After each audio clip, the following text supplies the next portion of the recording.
Have you ever wondered how your car knows just how much fuel to inject? How it knows when to ignite that fuel? Or exactly how to keep the engine running smoothly?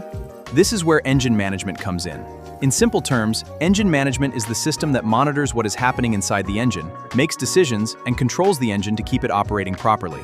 At the center of modern engine management is the ECU, the Engine Control Unit. The ECU is essentially the computer responsible for making many of the engine's control decisions.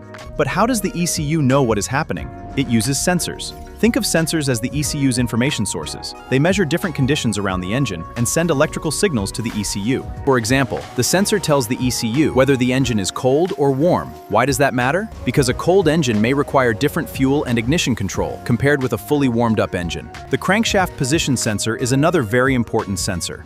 It tells the ECU information about crankshaft position and engine speed. This information is critical because the ECU needs to know. Now the ECU has information from several sensors.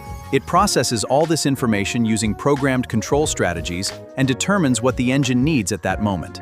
But the ECU cannot physically inject fuel or move the engine components itself. That is where actuators come in. Actuators are devices that receive commands from the ECU and perform an action. So the basic idea is simple. Sensors tell the ECU what is happening. ECU decides what to do, actuators carry out those commands, and then sensors report back again. This happens continuously while the engine is running. This system helps the engine achieve the right balance between performance, fuel economy, and emissions. And when the ECU detects certain problems, it can store diagnostic trouble, illuminate the check engine light.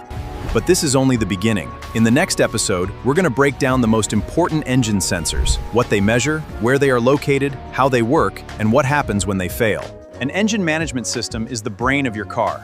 Sensors feed data to the ECU. It optimizes fuel and spark in real time. That is how we get maximum efficiency. If you want to understand automotive diagnostics, you first need to understand how the engine management system thinks. Follow for the next lesson.